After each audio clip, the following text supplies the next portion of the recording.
circumstance. Okay. 50% of things are going to be amazing and 50% are not going to be amazing. And that's okay. We have to expect that and we have to live in that. We have to embrace that. And the more we can expect rejection to happen in our life, the less likely we are to be so severely impacted. That being said, the first step as you're navigating some hurtful rejection, or maybe your first time feeling rejected in the workplace, we'll focus on the workplace, but things are happening in the dating world, family, friendships, but feeling it, okay? Feeling it, feeling the disappointment, feeling all the emotions. Have you ever heard a life coach say you have to move through it? You have to move through it. And the more you resist, it will persist. Okay. So the more you resist the way you feel, the more that negative emotion is going to persist. So allow yourself to feel it. You get to decide how long that period of time is going to be. For me, years ago, that would be a long period of time. I might feel a sense of disappointment for like a week's time. Now I know when it bubbles up, I can almost feel it in my physical body. Maybe it's my heart space, my forearms, my stomach. I had it going on, guys, yesterday with some negative stuff in the news. And that went for a couple of hours. But my goal is always to decrease the amount of time that I let these feelings take over. The second component to that is separating facts over feelings. What's really true? Okay. What tends to go through a job seeker's mind when they get a rejection email, or, we've chosen another candidate, or when this position's no longer open, when you've been through several rounds of interviews or whatever. The first thing your brain might do, this might resonate with some listeners, is that, I'm not good enough. I'm not worthy. What did I do so wrong in that interview process? And maybe you did bomb some areas from lack of preparation, but that is also okay. That's just feedback and learning. But I guarantee you're making this rejection so much about you and your worth that these negative emotions take over for not only hours or weeks, like I'm talking about, for months and years, God forbid, in the job search. And then it becomes part of your identity. I'm unworthy, I'm unworthy, I'm unworthy, I'm unworthy. And before you know it, you're going to find yourself picking and choosing jobs that don't excite you. You're going to be making less money because you've tied this rejection into who you are. So let's separate facts over feelings. Can we choose some new thoughts? Maybe an internal candidate got that job and they've been working their butt off for it. Maybe this person's so busy. Maybe I dodged a bullet. Maybe it wasn't my dream job. We have to start really getting serious, guys, about what's really happening, and less bought into the delusions and the chaos of our mind. A rejection email comes through, guys. Cool. Like, can we make it okay? Is it how painful does it have to be to make it okay? Yeah, great question. Great point on that. Which is why, hey, if you've been in sales, right, like action creates everything, right? So most of the time, what I mean by that is, for those people out there that are worried about that one offer, you're setting yourself up for failure from the start, right? Mm-hmm. Think about sales. Everyone can agree with this, no matter where you worked before, they sold something, right? A product, a service, or etc., right? But what happens if we worry about, like, imagine if you owned a business and your one business depended on one sale. Probably a risky business, if you ask me, right? So what do we want to have? Always a pipeline of opportunities, right? So one of the ways that will help aid you in not, right, worrying about that one position that didn't work out, that one interview, that one HR manager who was mean to you, is have a big pipeline, okay? And it starts there by, here's my most important message to you for today. Keep showing up. Keep showing up. I was talking to my buddy this morning on the way to work, Christina. I was talking to Jay, because we hit some very huge milestones recently in the executive career upgrades business. We're going to be one of the fastest growing companies in America this year. Just all this stuff's going well. And I was talking to him. I was excited. All the people we've helped, all the things we've done, all the companies we've helped, all of this stuff. And he was like, just really quick, he's talking about big success in the business and finally, being at some of the benchmarks we want to be at. Let me tell you guys, it came with a lot of pain, a lot of rejection, a lot of failure. I want you guys to know that now that's why we can say we can expect this stuff to happen, because we're living that out. Back to your story. Yeah. And he said, hey, what has determined your success? What's been like the number one thing? And I'm like, man, I try to sometimes, right? Everyone thinks they're like special, right? They got like special abilities. Guys, the more you hang out with successful people just in life, you'll know that there is nothing mysterious about them if you actually get to know them. It's mainly just a lot of self-development, study, instructions, programs. So, you know what I mean? Just a lifelong learner. A lifelong learner who actually implements what they do. So I was talking to him and I was like, hey, the one thing I've done every day is I showed up every day, right? Even if I got my butt kicked the day before, I showed up the next day, aware that I'm going to have challenges. I'm going to push past them. And here's what I know too. The more challenges I push through, okay, the more doors that are closed in front of me that I push through, right, create success over time. So no matter how you're feeling right now, okay, you can't quit. Never take a day off. I know what most people say, oh, you had a bad day, you didn't get your job, take the day off, go play golf. That's the last thing you need to do, okay? I know most people are telling you that message, not me. Mine is, hey, get back to work until it's done, okay? Because you don't have an option, okay? You don't have an option. And another one, the biggest thing that resonates with me when I talk about like not quitting and keep pushing forward is most people who listen to the podcast have children. Just going to make a generalization, right? Or if you don't have children, okay, you have nieces and nephews, right? At a minimum, okay? Or extended family, right? There's somebody there that you know that is close to you that is young. Where most of the time you tell your kids or people in your, family, what, man? You can do anything. You can be anything you want. Hasn't everyone's parents told them that at one time or another? Like, your life is what you decide. Hey, if you want to go to college, do it. You can do it. If you want to work your way up in corporate America, if you want to start a business, if you want to do this, do it. This is the message that we try to send the younger generation, right? But how are you going to be given that message if it ain't you? Isn't that crazy? We tell our kids, hey, you can be anything that you can achieve everything if you want to, if you just keep working hard and keep focusing on it and keep chiseling away, right? But we're going to quit when we meet a little bit of rejection. Like, what sense does that make? And for those of you that are listening, I would say the majority of, I'm just going to like challenge all of us here. Most of us are not that hardcore. Like, most of us are not as hardcore as what Tim is talking about, right? This like relentlessness, that comes, many times from the military mindset, right? Where some of us don't find ourselves to be this okay with failure and then committing to showing up again the next day. Like, stuff can take us down. So for those of you who are like, man, that's just like not me, that I can't get around that. Let me put it in these terms for you.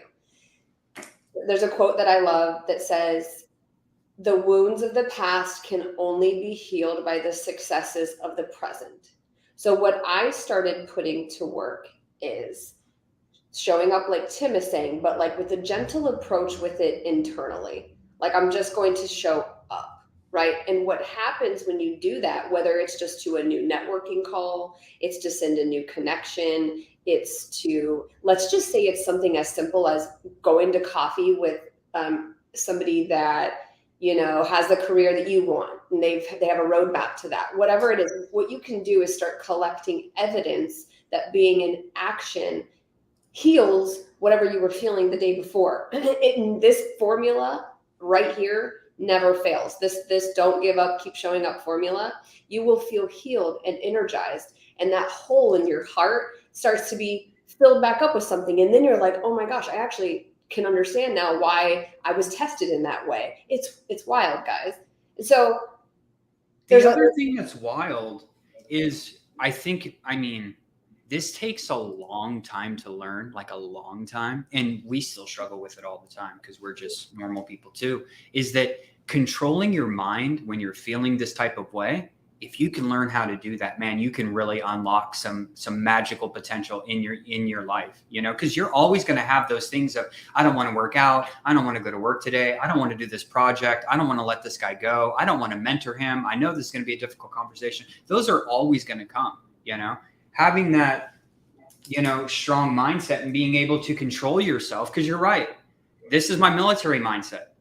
where everyone wants to know the magical success of like discipline. What is it? Discipline and motivate. What's the magic? What is the magic? The magic is I'm getting my ass up and I'm making it happen. That's the magic. And because in the military, right, you don't have You a don't choice. have an option. Yeah. You don't have a choice. And then he's talking about, you could think about your job search and having an action plan is like a battle plan. Do you think that people go out here with no like logistical plan? So that's what gives, now I'm preaching Most like, people. I did not serve in the military, guys, by the way. I probably wouldn't have survived it, but they have to show up. They have to have a battle plan. They have to have logistics. They have to have confidence, or the mission will fail. Mhm. Or the mission will fail. So the mission of your life, no matter how big or small, is going to fail without some of these concepts. We're comparing it to the military here, but feel the disappointment, stay positive, learn from the breakdown. How could you have done better if there needs to be that question? If not, that's cool. And then keep showing up. Just do it one time. If all you take from this podcast is one day when I'm in pain or suffering, I'm still going to show up to whatever it is. Just try it one time. Because here's what I can like guarantee, whether or not what your mind is kind of telling you. When your mind tells you that they want to take time off or they want time to process it, right? Here's what I can tell you. At the end of it, more times than not, you're not feeling tremendously better. Here's what I can tell you that can fix it though. Actually going out to still try to improve our situation. Here's what I can guarantee you. Okay. No one has ever been upset. I love this saying, right? The best time of the gym is when you're leaving. It's the best time, right? Are you ever upset that you went to the gym? Most of the time you're not, right? In hindsight, going to the gym, pain in the butt sometimes, especially if you're not feeling it right. But remember, always focus on, hey, when I'm done, I always feel great. It's the same thing with focusing on your job search. I've seen so many people not want to do something on a Friday. Man, I wasn't feeling it today, Tim. I wasn't doing it, but I followed up with this. I got a hold of this guy. And it's like, be weary that the days you're not feeling it, if you decide to take action on those days, the universe just rewards you. They say, hey, we've thrown so much stuff at Christina Madden. She will not quit. Just give her that job. And it's these experiences are shaping you. Have you ever met, sorry about that calendar invite, guys. Probably need to be in action. I'm going to keep showing up. My calendar, that's what I'm saying. Empty space on your calendar is the devil's playground, guys. I know as soon as I jump on this podcast, I got something else. I got to keep doing something. But now I lost my train of thought thinking about my calendar here. But yeah, I don't even know where I was going. Sorry, guys. Again, let's go over all the main topics that we wanted to really get across. I think we did it. I said keep showing up. You were talking about allowing yourself to feel a little disappointment. I think there's nothing wrong with that, and to stay positive and to then learn from the experience as an opportunity to grow, right? Most people out there, if you're going after a higher level position, you're going to have to be a new you. You're likely going to have some adversity while you're trying to go after that position. And when you gain it, it's completely normal. The other thing is, hey, seek support. Support does not mean you need a bunch of advice. Oh, right? Hang on. I'm going to stop you here because I know what people are thinking. Oh, I got to call my mama. I got a rejection email. I got to call my mama. I got to call my best friend out and wherever, and we need to go have a drink over this. I'm going to stop you right here. If I would have implemented what I'm about to say years ago, oh my God, can you imagine the years I could have saved of drama? Yeah. Suffering, emotional stuff, being taken off the map from my mission. Only go and take your problems, just made a post about this, take your problems to people that actually can help you create a solution. This simple formula is. We did a whole podcast episode on that. Be careful where you get your information from. So yes, when you go home, you maybe want to share some feelings with your spouse, great. But like, I've learned a pretty hard lesson on boundaries, even within our marriage. Like, why would I take a problem to even Tim if he doesn't have any solution? I'm like, oh, I talked to so-and-so and this, he's gonna be like, okay, well, did you talk to that person? Or whatever. Or I want to talk to somebody who has a similar life experience. I want to talk to high quality people that I can ask good questions to that can actually give me support. So when I say seek support, I am not talking about a support group surrounded by a bunch of other people that are suffering around the same problems, or hell, maybe even more around people that are also experiencing a ton of rejection. Man, just think about how much time that wastes. How much time have we done that throughout our life where we've been upset? Yeah, don't do that. Don't call a bunch of other people that are also being rejected. Yeah. Hey, that's going to just be like, hey, I make jokes always about these, job seeking seminar. I'm networking with other job seekers. Does that make sense when you're in a job search to network with job seekers? Maybe sometimes, meaning say I'm in marketing and you're, I do think there's many benefits. There's now I know what you're saying is, do you want to be in a group where we just talk about how much we're all getting rejection? No, absolutely we do not. That's what we're talking about, the rejection. Yeah, absolutely not. Hey, and the last one, right? Take care of yourself, right? We preach this all the time, right? Your physical and mental body during your job search. You need to eat well. You need to exercise. You need to get your body out there. You need to listen to some positive information. Because here's the thing. Imagine this. Imagine I'm feeling rejection every day. I don't know what I'm doing. I'm drinking at night. I have a hangover in the morning. I'm waking up. I'm frustrated. I don't want to do anything. And then that's what I call a negative cycle. You are stuck in a negative cycle. The only way to remove yourself is to do these things, which typically you probably will not want to do. But maybe that's the problem.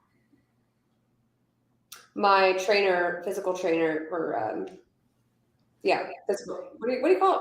Personal trainer. He calls it a negative thought loop, right? And he can spot it really fast, even if it's got nothing to do with my exercise, right? Like I'll say something or whatever, we post these selfies in the group or pictures and photos, and we just know that creates momentum in a positive thought loop. This is a little off topic, but if you always want to be in a positive loop, and you can kick that off by doing things like the self-care Tim is talking about. And self-care is kind of a buzzword, but here's a tactic I use. This really seems to resonate with people. Close your eyes. You could even do it right now, as long as you're not driving. Close your eyes, put your hand on your heart, take a deep breath, and ask yourself, what do I need right now? And I promise you there's going to be an answer that comes from deep within, and it's going to be something that you didn't expect. It's going to be probably something that you don't want to do. And it can range from go outside and get a walk, go meet up with that friend, do that thing you've been putting off, get your butt off the couch, turn off the TV. It's going to come from somewhere inside of you, and it's going to be something you don't want to do. And I recommend that whatever that thing is, you freaking do it, because you get that reward Tim is talking about, and you get momentum. Do the thing. I'm always asking myself, especially in a chaotic moment or in a moment you get rejection, what do I need right now? Okay, you might hear, I need to allow myself to feel this for a minute. I need to walk away from my laptop for a few minutes. I need to give myself a little break. Okay, great. But then you got to come back and show up. Do the things that you feel that you need to do to serve your mission.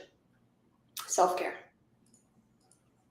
And we hope this helps. Hey, we know that you're going to deal with rejection in your job search. So number one, know that it's supposed to happen. Know that you're not supposed to get every offer you go on. Not everything's a good fit for you. Take care of yourself. Keep showing up every single day, right? Learn from the experience of going through these harder rejection loops, right? I assure you, right? Someone's just testing you. Stay positive and, hey, allow yourself to feel that disappointment for a little bit and then get back to work. We know this isn't easy. It's a lot easier said than done, but I assure you, these practical tips, if you implement it, will tremendously help you. And here's what I can also guarantee. Not implementing them, you're going to cause yourself a lot of pain and discomfort, and you're not going to feel very good. Until next week, everyone, have a nice week.